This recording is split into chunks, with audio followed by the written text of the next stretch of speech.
Velho, Shalom, esse é o seu canal de arqueologia e teologia bíblica, irmão. Hoje é a segunda parte do nosso vídeo da vida de Moisés. Como no vídeo passado eu já falei está falando sobre a vida de Moisés, como Moisés foi chamado. E agora, irmãos, do ponto do palácio, ele tem que correr para o deserto. Todos os irmãos já sabem que no deserto o tempo é muito quente. É muito quente e o deserto não absorve o calor. Para aquelas pessoas que têm eternite, sabe que quando está fazendo calor, ela absorve o calor e fica mais calor dentro da sua casa. E quando anoitece, continua quente, porque absorve a, o calor. Mas no deserto, irmãos, não tem como absorver o calor. O deserto é quente de dia e frio, muito frio à noite. E vendo isso, irmãos, a gente pensa que deve ser difícil viver no deserto. Deus tirou Moisés do seu conforto do palácio para fazer ele agora entrar em guerra consigo mesmo. Como todo mundo sabe, da historinha continua, o dono da terra, irmãos, fazia um poço naquele lugar. O dono comprava as terras, cavava um poço para ele, sua família, seus animais. Fazia um ranchozinho, irmãos. Vou usar a palavra rancho. Para que, perto do poço, um oásis no meio do deserto. Lá, nesse lugar, eles descansavam, se refrescavam, tomavam água e davam água para os seus animais naquele lugar. Como a Bíblia já é bem, nos falam, e você já conhece a história, ficar demagando isso aí, é muito... Todo mundo sabe, Moisés chega, a filha de Jetro vem para dar água para os seus animais, para se refrescar elas, tomar uma água.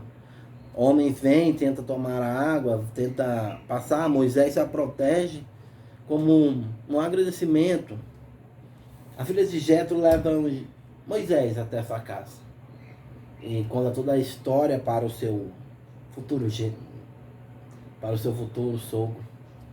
Conta toda a história para Jetro. E Jetro, então, uma bondade, ou assim dizemos, adota Moisés como um de seus filhos.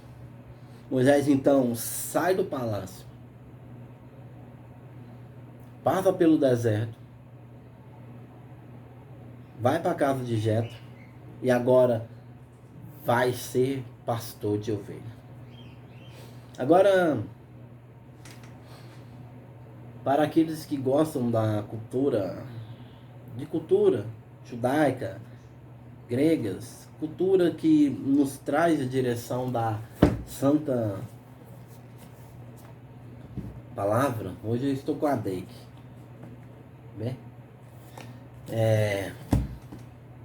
Para aqueles que gostam de estudar as culturas, veja que o egípcio, que o próprio faraó fala que quando José traz seus pais, fala para dar uma cidade mais afastada da capital do Egito, porque era uma abominação. Imagine Moisés quebrando o paradigma e o protocolo egípcio. Como poderia ser que um homem que vivia num palácio, um homem que estava cercado de luxo, um homem que tinha tudo, né? Se dizer assim, tinha tudo. Comida, bebida, entregue na mão, irmãos. Na mão, igual aqueles menininhos criados com vó. Mas era o costume, ele tinha seus empregados. Hoje, antes podia chamar ele que ele tinha uns empregados porque ele era filho de faraó. Hoje a gente chama isso aí de menininho criado com vó. Mas quem não é criado com vó, né? Moisés então agora entra no confronto. O que vai fazer? Era abominação e agora ele é pastor de ovelhas. Um homem que cheirava os perfumes egípcios, agora tem cheiro de bodes e ovelhas. Caramba, é uma troca de vida muito grande, irmãos. Muito grande mesmo. E a gente aprende aqui com a Moisés nesse estado, irmãos. Às vezes é que nem montanha-russa a nossa vida, ou a roda gigante. Tem dia que a gente está lá em cima, alto, o sol brilha pra gente, a nossa face faz que nem a face de Moisés, enche-se de glória, enche-se de alegria. E outras vezes, como o mundo gira e a roda gigante não para na nossa vida, às vezes quando a gente está lá em cima, mas às vezes, irmãos, a gente está lá embaixo, no inverno, sentindo frio, sentindo a solidão que é o inverno. Mas é assim, às vezes Deus não tira da nossa zona de conforto, e às vezes a gente mesmo tem que sair da nossa zona de conforto para o quê? Para que Deus venha fazer algo na nossa vida. Às vezes Deus só quer que a gente mova, às vezes não, mano, é sempre, tá? Não existe às vezes, é sempre. Você tem que dar o primeiro passo, você tem que aceitar, você tem que ver que você tem que dar o primeiro passo para que Deus venha mudar a sua vida. Deus não é um tirano. Deus não é um tirano. Deus não sei que vai te obrigar a servi-lo. Mas você tem que dar o primeiro passo. Quando você dá o primeiro passo, Deus faz o resto, irmão. Não precisa de mais nada. Apenas como a própria palavra fala, confia no Senhor e entregue todos os caminhos a Ele. Mas isso não é o fato do nosso vídeo, é sobre Moisés. Moisés, então, irmãos, casa com a filha de Jetro, a filha mais velha. Continua na sua profissão, ser o bom pastor das ovelhas. 40 anos já se passaram. Moisés já não é mais aquele garoto egípcio. Não é mais aquele garoto, como a gente fala, criado com vó. Agora ele já é um homem barbudo, feito, forjado no ferro, na tribulação, na dificuldade. Ele já não é mais um garotinho. Já não tem mais, como alguns dizem, a pelinha branca, macia, as mãozinhas sem calo, perfume. Não. Agora Moisés tem a mão calejada, possivelmente queimado pelo sol, pelo trabalho estadio.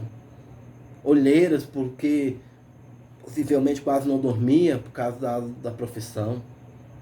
Moisés então sai para levar as ovelhinhas. O bom pastor, talvez um dia, vai lá saber, na segunda, na terça. Possivelmente, vamos usar o sábado, né? Deus deu um mandamento, não vou falando que é sábado, irmãos. Vamos usar o sábado. Moisés lá passeando com as ovelhinhas no sábado, levando as ovelhinhas para dar uma passeada. Mas Moisés vê que uma das ovelhas sobe o monte. Aí é manto. Como o bom pastor, ele tem que subir, pegar a ovelhinha, colocar assim, ó, por trás do pescoço, descer o monte, pôr ela junto com todo mundo e tudo resolvido. Era simples, era só isso. Ele sobe, pega a ovelha, desce e vai embora. A vida continua. Mas quando ele sobe, ele vê algo poderoso, gigantesco. Uma sarça, irmãos, que queimava, mas não se consumia. E agora? E uma voz de dentro da sarça fala assim: Moisés, Moisés, tira a sandália dos teus pés, porque o lugar que pisa é santo. Tremendo. Na hora que Deus fala, tira o sapato dos seus pés, significava no Egito, quando os egípcios ficavam descalços perante a divindade, quando Deus fala isso, irmãos, porque o costume egípcio era simplesmente o seguinte, isso a arqueologia nos prova, nos dá fatos sobre isso, tá? Eu não estou tirando da minha cabeça, eu não estou tirando de mim mesmo. A arqueologia nos comprova isso. A cultura egípcia, tá? A cultura egípcia, de qual Moisés era, toda vez que um homem chegava perto da divindade, ele tinha de chegar descalço perante a divindade. Ah, irmãos, então Deus está apoiando a idolatria? Não, Deus não está apoiando a idolatria, mas Deus fala na linguagem humana. E para falar na linguagem humana, onde o homem possa entender o que Deus fala, Deus usou o fato que já Moisés conhecia esse ato para falar com Moisés. Deus não está endossando a idolatria. Ele só está usando palavras que Moisés entendia para que ele viesse ouvir a voz do Senhor. Quando ele ouve isso, que manda tirar o sapato dos seus pés, ele já entende que é uma divindade. Aí ele vai e se apresenta para ele. No Êxodo 13:14, ele diz: se fala para o meu povo, se eu chegar lá e falar para eles que o Deus dos nossos pais me mandaram, eles não vão acreditar quem eu digo que é o Senhor. Ele diz: eu sou o que sou. Irmãos, mas essa tradução, eu sou o que sou, no hebraico, explicar um pouco sobre o hebraico, não tem muita mudança, mas assim você começa a entender um pouco mais do texto. No hebraico, o verbo é ser ou estar, só conjuga no passado ou futuro. Ele nunca é conjugado no presente. Essa frase no hebraico é o que está no original, no hebraico. Quando eu falo original, irmãos, não é mas não temos original, não temos o original, é a língua falada no hebraico que Moisés escreveu. Diz: ele é Hashem, ele é Erie, Hashem, Erie, que significa eu serei o que serei. Erie é um verbo estar no futuro. Quando ele diz eu sou o que sou, ou eu serei o que serei, que é Erie, Hashem, Erie, tá? Erie, Hashem, Erie, diz eu serei o que serei. E Deus, quando ele diz, é tipo assim, irmãos, pode ir, Moisés, vai na garra, vai para a guerra, e eu vou estar contigo. E todo mundo sabe, Moisés desce, vê a glória, fica meio assim, cutrica, volta. No deserto, quando ele volta para o Egito, Deus começa a mostrar o Erie, Hashem, Erie, eu sou, eu serei o que serei. Agora, Deus começa a mostrar, irmãos, eu vou estar contigo, e começa a mostrar, vem as 10 pragas, o povo é liberto, irmãos. Imagine, irmãos, uma comitiva de pessoas, que antes era aproximadamente 75 pessoas, agora passa mais de 2 milhões de pessoas. Ainda, irmãos, algo interessante, ele pega todos os despojos do Egito. O Egito tem que pagar pela escravidão que manteve eles. Como você fala isso, irmãos? Onde a Bíblia fala que o Moisés, no deserto, depois tirou o povo de dentro do Egito, ele fala: vai lá, irmãos, traga ouro, que nós vamos fazer algo para Deus. Moisés foi o primeiro pastor na história que diz: chega, já tá bom. Irmãos, não é quilinhos, não é um pedacinho de ouro, era toneladas. E da onde escravo tem ouro? Deus esteve lá, o Erie, Hashem, Erie. Eu sou, eu serei o que serei. Deus prometeu a Abraão, Deus prometeu a Isaac, Deus prometeu a Jacó. Vem Moisés e liberta o povo. Irmãos, Deus é poderoso para nos ajudar, mas a gente tem que tomar a decisão se vamos para frente ou não. Deus prometeu a Moisés que estaria com ele. De dia a nuvem, de noite a negócio de fogo. E Deus estava lá. Deus cuidou, Deus estava nos cuidados de dia, nos cuidados da noite. Deus alimentou ele, irmãos. Deus estava com Moisés. E assim, irmãos, como todo mundo sabe, a história, a Bíblia nos fala, Moisés, 40 anos no deserto, não pôde entrar na terra prometida, não pôde estar onde Deus... Muitos dizem porque ele bateu na rocha, outros com força, que lá representa a Cristo. Será que é por isso? Será que Deus seria tão egoísta de não deixar Moisés porque ele deu uma pancada mais forte na rocha? Eu, pessoalmente, não acredito nisso.